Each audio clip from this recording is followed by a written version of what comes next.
Olá pessoas, sejam bem-vindos a mais um vídeo para falar de Tottenham, porque hoje... Eita, pensa numa pessoa feliz hoje. Bom, como vocês viram e acompanharam durante o fim de semana, o Manchester City, Manchester United começou até mais ou menos, mas o Manchester City continua perdendo. Isso é graças a gente também, mas temos muita coisa o que falar desse jogo. Pra gente foi um divisor de águas bem interessante. Claro que antes de mais nada, eu peço que se você gosta daqui dos vídeos do canal, se inscreva, deixem um like e comentem o que vocês estão achando, que é o convite que eu faço, até porque é uma forma de eu saber se vocês estão gostando dos vídeos ou não. Enfim, galera, vamos lá. Falar de Manchester City 0, Tottenham 4. Sim, não é um exagero, é 4 mesmo, nós metemos 4 neles. Claro que o Manchester City vem de um momento conturbado na sua temporada. É a primeira vez que Pep Guardiola passa mais de 4 jogos sem vencer. Já é uma parada meio esquisita o que tá rolando ali. Claro que a gente não tem nada a ver com isso e vai fazer o nosso jogo. Já é esquisito, porque se a gente lembra ali antes da data FIFA, a gente jogou contra o Ipswich em casa e a gente perdeu de 2-1. A gente foi dominado pelo Ipswich, né, que até então era um time que não tinha vencido na Premier League, estava ali na zona de rebaixamento e a gente foi dominado por eles. Tanto que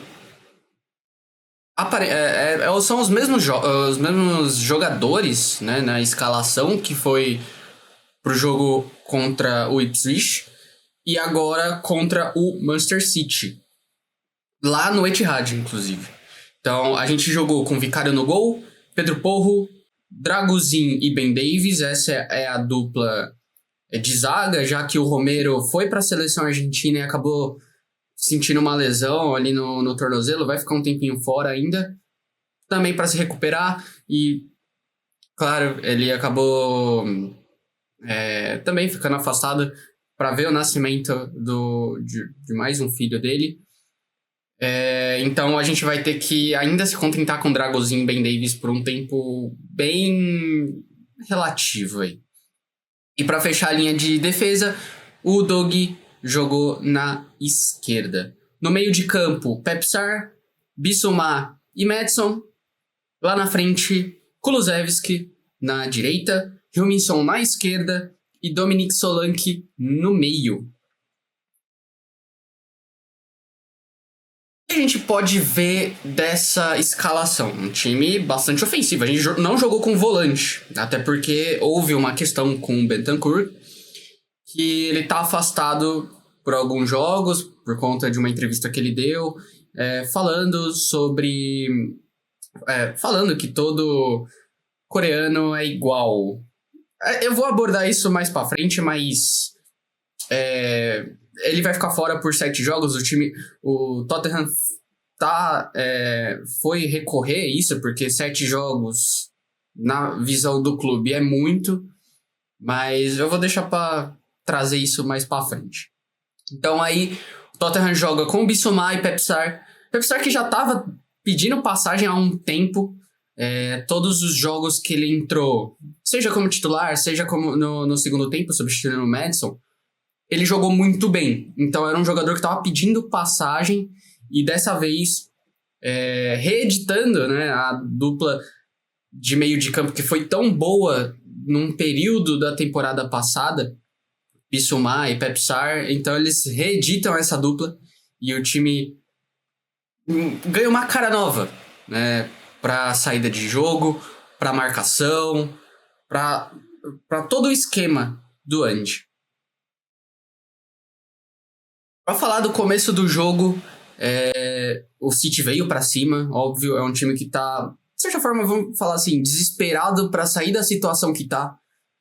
4 derrotas seguidas é um pouco complicado para qualquer time, então precisaria dar uma resposta.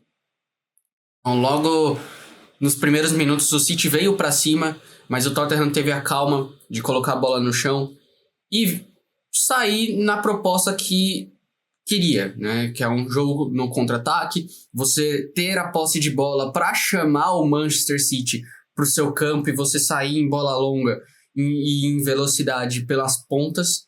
E foi mais ou menos esse jogo do Tottenham, tá? Os gols, a maior parte dos gols foi esse. O Tottenham tem 2 gols de contra-ataque que é uma aula. É um time que parecia outro. A verdade é que quando eles querem, eles jogam, né? Mas nesse jogo em específico, foram talvez poucos jogadores que você fala, pô, o cara não entrou no jogo, tá meio disperso. Não, todos entraram para fazer o que tinha que ser feito contra o Manchester City.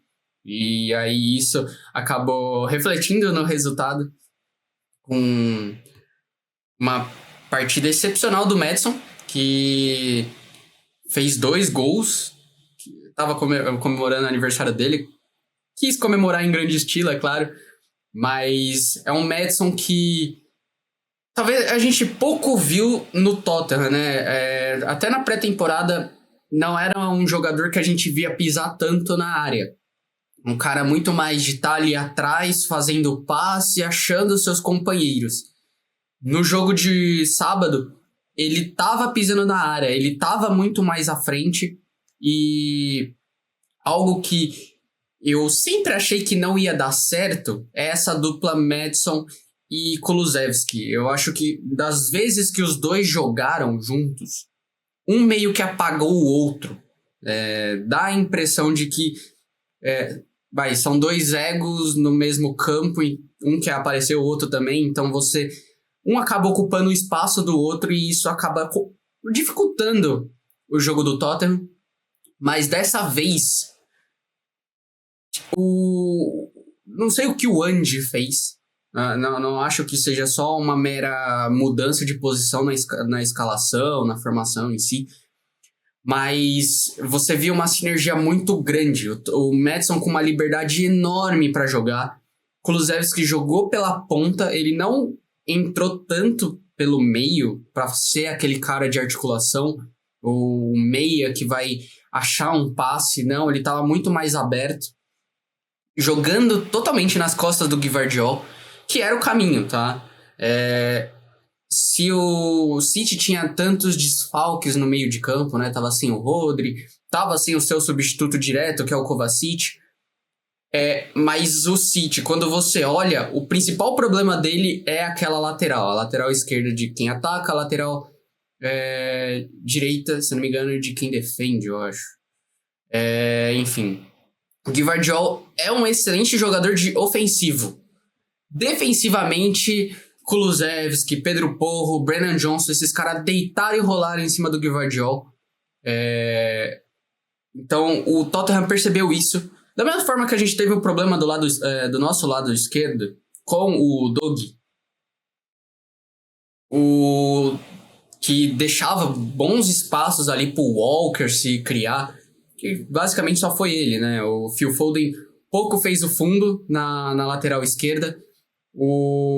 Quem mais avançava mesmo era o Walker, mas assim, o cara jogar sozinho ali com um espaço enorme não dá muito efeito para jogo do Manchester City.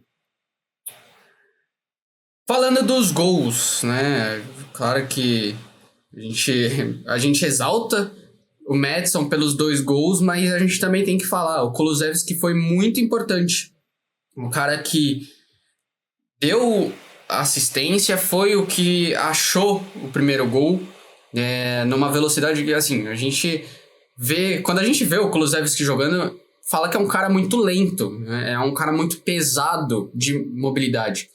Mas numa bola lançada pelo Dragusin, quem diria, Ele acha o Kulusevski em liberdade na ponta esquerda.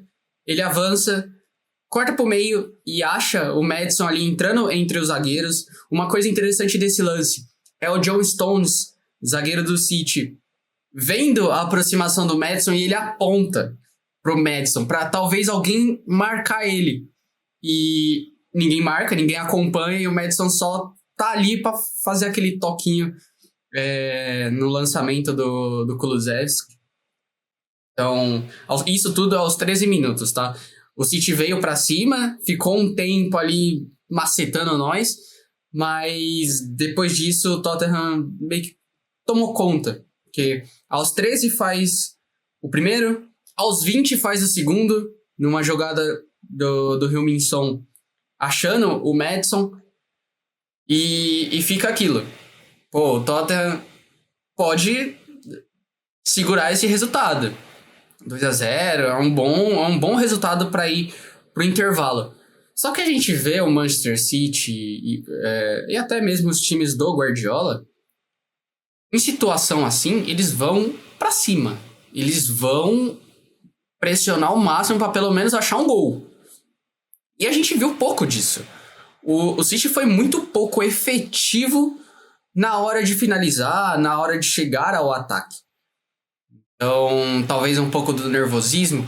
A tática do Ange foi muito boa, é verdade, mas os jogadores do City estavam meio perdidos ali no meio do jogo, então isso facilitou a nossa vida.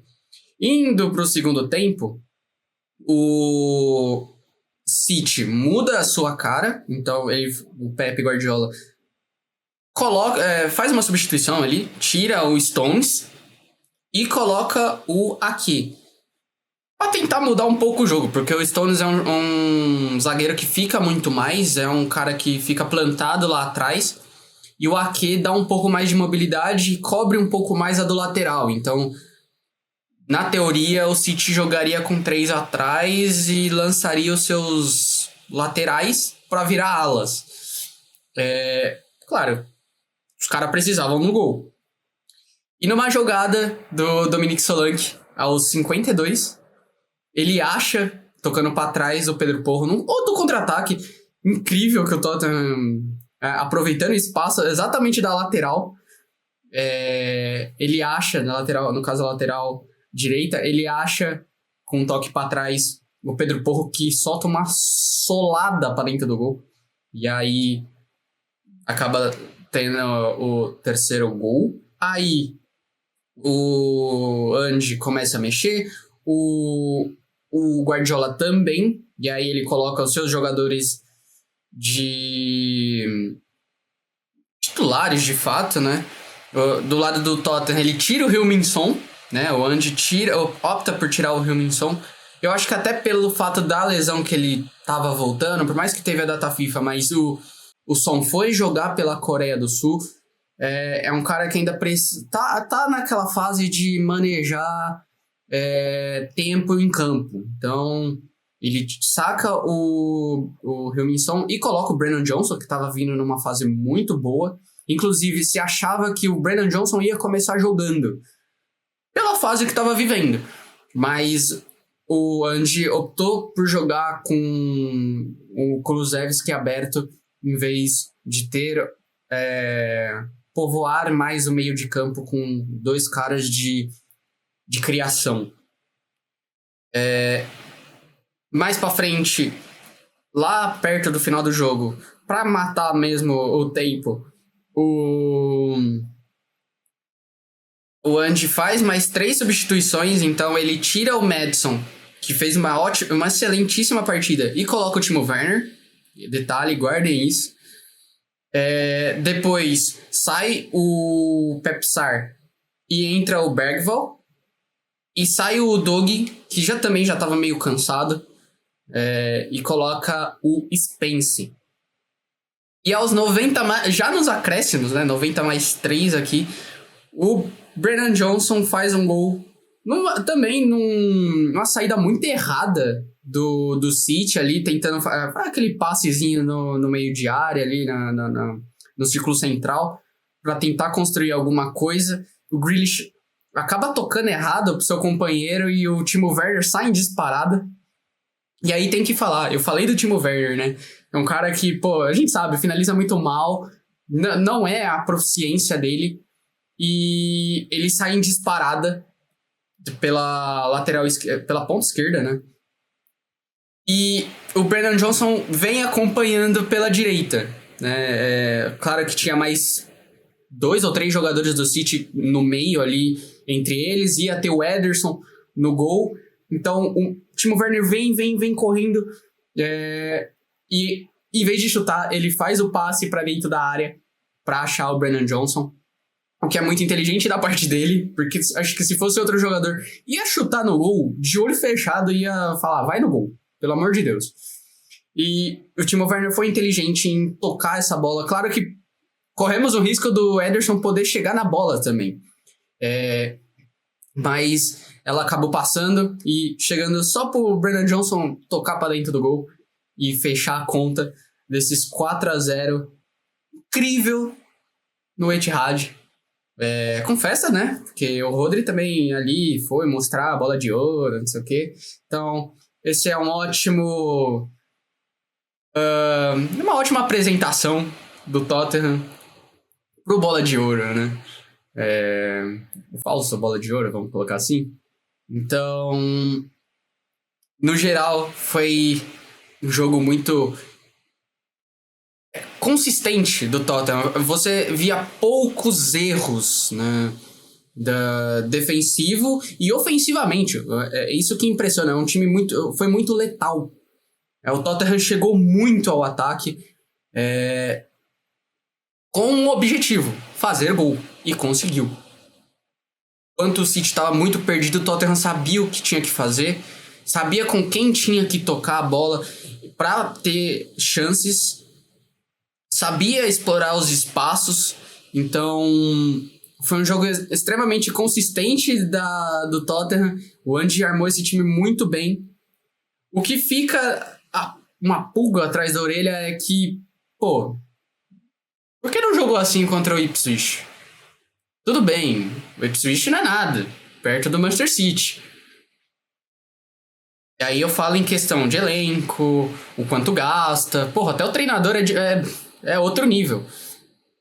Mas entra naquela conta de você perder pontos em um jogo que não vale muita coisa, mas ganhar pontos em jogos que você acha que você ia perder. Eu mesmo já tinha uma expectativa bem negativa para esse jogo. Pelo histórico do City que estava vindo, eu esperava ser sabugado pelo Tottenham, pelo City. O Tottenham sair de lá com uns 2-3-0, até mais um 3-1 ali pelo que a gente viu do jogo contra o Ipswich. Mas teve uma data FIFA, os caras puderam treinar, assistir os vídeos ali do City, mas era um time que não inspirava muita coisa. E aí, a nossa grata surpresa, chegar no Etihad e sair de lá com 4 gols, e se colocar de vez ali, de volta, pelo menos, na briga para uma vaga na Champions League. Então, no resumo, é isso. Foi um jogo muito bom pra gente. Pros próximos jogos, porque temos nosso calendário pros próximos jogos vai ser insano. Vocês não têm ideia. Então, agora no meio de semana, a gente pega a Roma. Só a Roma, que jogou no fim de semana, se eu não me engano, contra o Napoli. E eu não sei se perdeu ou ganhou. Mas, pelo menos eu não lembro de ter visto o resultado. Mas é um time, talvez diferente do Galatasaray. A Roma é um time complicadinho, tá? Tem alguns jogadores muito interessantes ali. Então é um jogo que, pô, eu tô apostando no empate. Se o Tottenham jogar da mesma forma que jogou contra o City, ganha. Se entrar pé fofo, se esquece, né? Vai ser um jogo bem chato, a gente vai jogar em casa, então não tem problema de viagem, jogador cansado, etc. A gente vai ter tempo para treinar, para se arrumar para um jogo complicadíssimo da Europa League. Então, torcemos aí pelo empate, claro que é um empate muito mais lógico, mas querendo a vitória se o time jogar na mesma vontade, na mesma gana que teve contra o City. Depois disso, depois da Roma, a gente pega o Fulham. Ou seja, pela Premier League, tá? Então, a gente pega a Roma no meio de semana, pela Europa League, e no fim de semana a gente pega o Fulham. A gente pode ganhar esse jogo do Fulham, a gente não precisa passar sufoco, né? Vamos combinar. Dá pra ganhar tranquilo, Fulham tá ali também no meio baixo tabela, não vamos, né? Perder ponto pra time assim não dá. Então, a expectativa é de vitória. Então, e os dois jogos, tanto da Liga Europa como esse da Premier League contra o Fulham, a gente joga em casa. Então, de novo, não tem problema de viagem, de ficar indo pra um lado pro outro, é cansativo, não sei o que, não. A gente vai jogar no Tottenham Hotspur Stadium com o apoio máximo da torcida, então tem tudo pra gente sair com bons resultados, colher boas coisas desses dois jogos.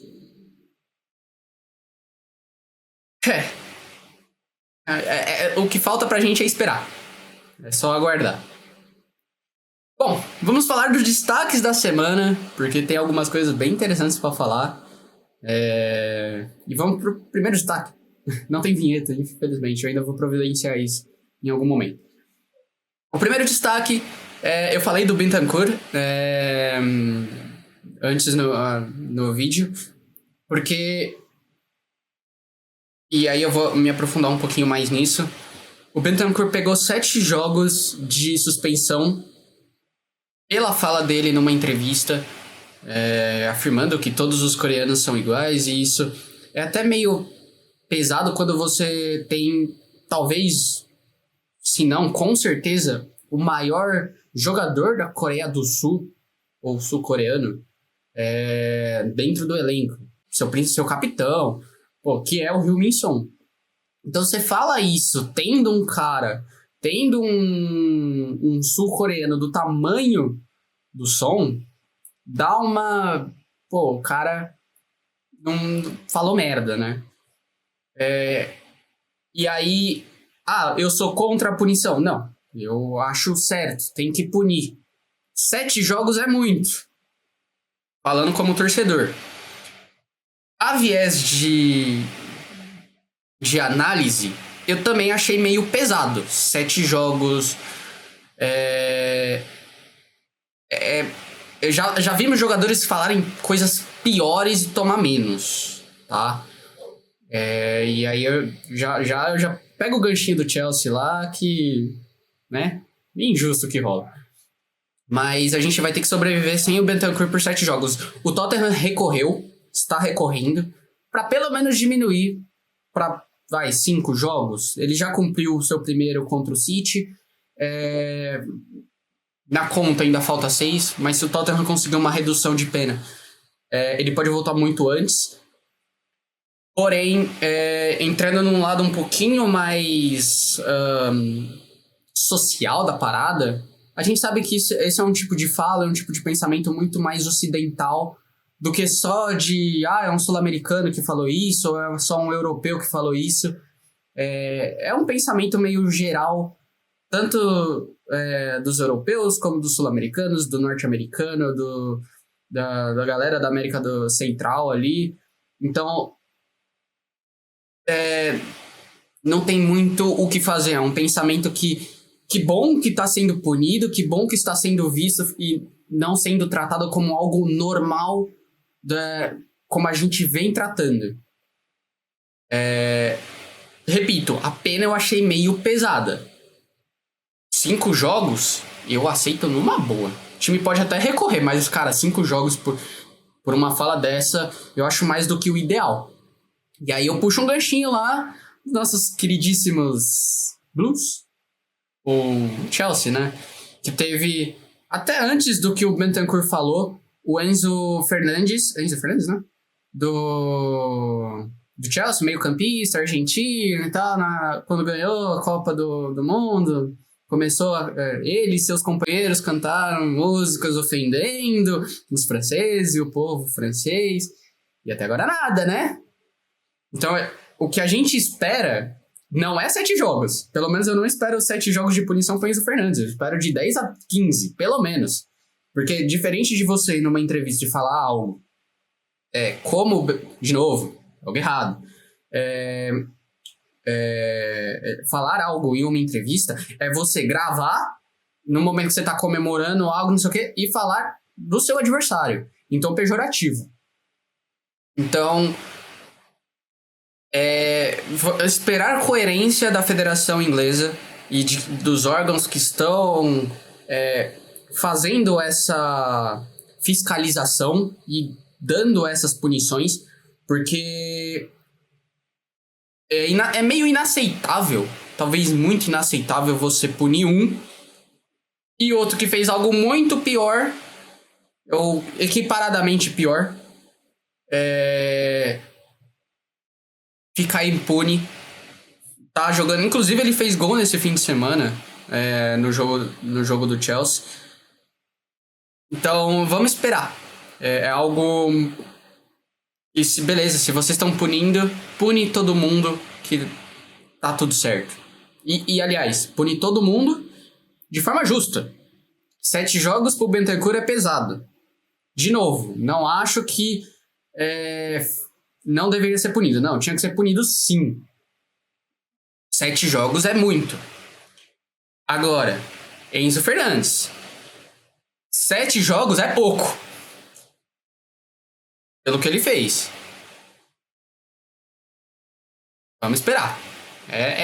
De novo, mais uma coisa que a gente tem que esperar pra ver o desenrolar. Como torcedor, é triste, porque é triste no sentido de, pra esquema tático, a gente vai perder o nosso único volante mesmo. Mas a dupla Bissouma e Pape Sarr, se desempenhar o que desempenhou na última temporada, no momento que eles foram muito bem, a gente não vai sentir tanta falta do Bentancur assim. Mas se a gente continuar nessa oscilação, os próximos jogos são bastante pesados, então vai ser exigido demais deles. Claro que a gente tem o Bergvall ainda, mas ele não é a mesma coisa, né? Ele não tem a mesma sintonia que tem o Bissouma e o Sarr. Ele não tem o mesmo cacuete que tem o Bentancur na marcação, por exemplo. É um jogador ainda muito cru, muito habilidoso, mas ainda muito cru em algumas coisas. Esperar para ver e como o Ange vai lidar com essa situação de ter menos um jogador importante no elenco. O segundo destaque é Fórmula 1, galera. Sim, o Grande Prêmio de Las Vegas aconteceu aí numa madrugada, pra gente do Brasil, numa madrugada bem desgraçada, né? Porque 3 da manhã vai se ferrar a Fórmula 1, só pra passar bonito ali na Strip, na Las Vegas Boulevard ali, Avenue, sei lá. Porque, querendo ou não, esse GP é pra vender. É o único Grande Prêmio que no diagrama da pista você mostra mais os cassinos do que a pista, o circuito em si. Então, falando da corrida, eu achei que ia ser uma corrida bem chatinha, que dando, sei lá, 10 voltas já ia estar dormindo. Não, eu dormi com 30 voltas de 50. Mas logo no começo foi muito movimentado. O George Russell largou na pole e ficou por um bom tempo em primeiro lugar. Inclusive ganhou a corrida. As Mercedes estavam muito bem durante o fim de semana. A baixa temperatura favoreceu demais os carros da Mercedes, que encontraram um acerto ideal dessa pista. As Ferraris estavam ali no meio de tabela, estavam indo para frente, estavam indo para trás. Teve um bom desempenho, mas aquém do que a gente esperava. as McLarens ali, vamos colocar o Lando Norris pela disputa do campeonato que ainda estava em aberto até então. Ruinzinho ele, né? Porque logo na largada ele já tava atrás do Verstappen, se eu não me engano. Ficou um bom tempo longe dele. Porque no grid de largada, né? Era George Russell, Sainz e Gasly. Com a Alpine. Depois Leclerc, Verstappen e Norris, ou Norris e Verstappen. Esses eram 6 primeiros. O Leclerc passa o Sainz e passa o Gasly. O Sainz fica logo atrás, tem o Gasly ali e Verstappen e Norris um atrás do outro. A gente sabe que a Alpine não é um grande carro. Vem fazendo boas corridas, mas agora meio tarde, mas tá ali no meio. Comparado com a Red Bull e a McLaren, é um carro bem abaixo. Então, ele tava meio que segurando o Verstappen. Seria bom o Norris atacar nessa hora. O cara não conseguiu chegar nem perto. Então, assim, eu acho que ele deu o pit dele lá na Hungria e tudo mais, pra porcaria nenhuma, pra não falar outra coisa. Porque se o cara tá vendo que o seu rival tá na tua frente e ele tá sendo segurado por um carro mais lento, ataca, pô. É a hora de atacar, vai com tudo. E mesmo assim, ele ficou mais tempo atrás do Gasly do que atrás do Verstappen. Então, mostra muito o que é o piloto Lando Norris. Não tá pronto, não acho que... Se ele fosse viés de comparação, já que a gente tava num vídeo sobre futebol, seria mais ou menos o Rodri... seria comparável o Rodri ter ganho a bola de ouro, tá? Se o Lando Norris é campeão de pilotos, a comparação é essa. É um cara que não fez nada, não mereceu, mas ganhou. Né? Então, tudo o que precisava era só o Verstappen terminar na frente do Norris, e foi o que aconteceu. Ele terminou em quinto e o Norris terminou em sexto.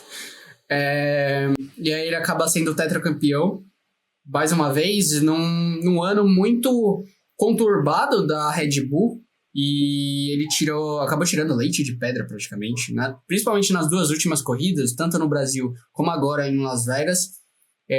O carro não estava bom, não achou um acerto ideal para o carro, mas ele conseguiu desempenhar muito mais do que o carro poderia entregar.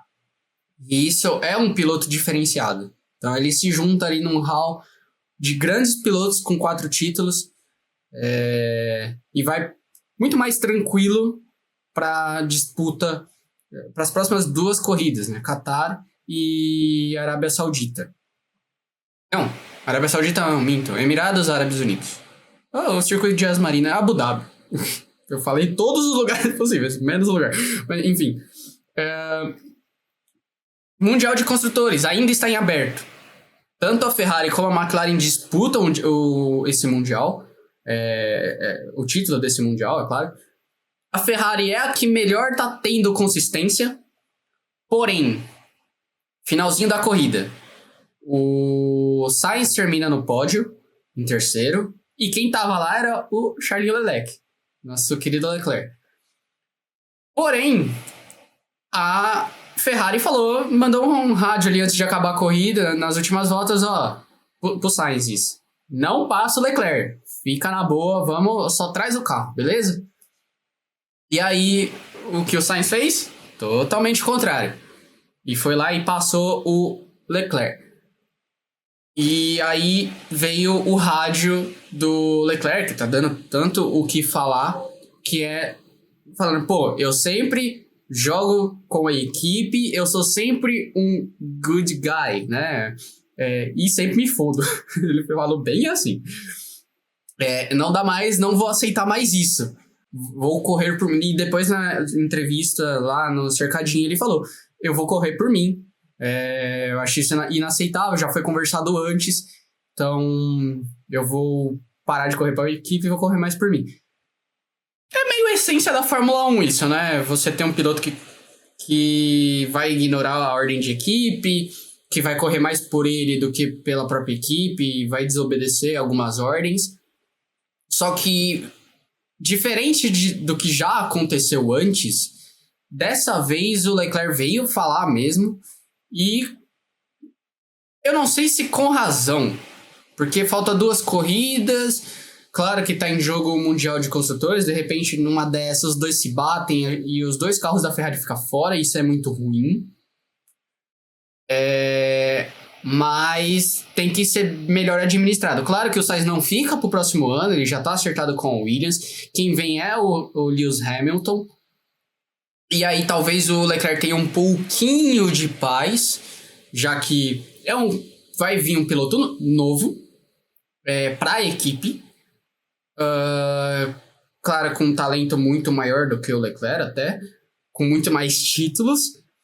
Porém, o Leclerc já é da casa, já entende como a equipe funciona, então talvez ele tenha mais tranquilidade para poder correr. Para as 2 últimas corridas, eu acho que o Leclerc só tem que colocar a cabeça no lugar e não fazer bobeira.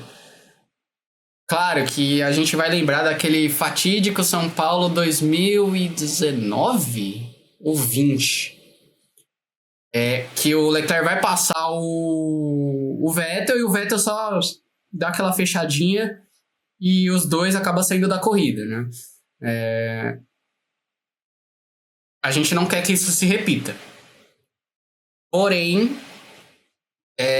aí vai a cargo do Vasseur ver como administrar isso. Claro que o Sainz não vai ouvir já, porque 2 últimas corridas, já tô acertado com outra equipe, daqui, tchau, um beijo, não me liga. Ou liga daqui vários anos, mas precisa colocar os 2 na rédea curta, né? Trabalhar com os 2 muito próximos para não fazer nenhuma besteira. Para a Ferrari ganhar o campeonato de construtores é muito importante. Para 2025, para 2026, que vai entrar um novo regulamento. Então, ganhar um título de construtores nessa era vai ser muito importante para a Ferrari. Enfim, é isso. Eu espero que vocês tenham gostado do vídeo, um pouquinho longo, né? Mas muita coisa a ser abordada aqui. Eu espero, de fundo do coração, eu espero que vocês tenham gostado do vídeo. Eu fico por aqui e nos vemos numa próxima. Mais um vídeo, mais uma vez falando do Tottenham e mais coisinhas aleatórias no final do vídeo. Um beijo, tchau, tchau.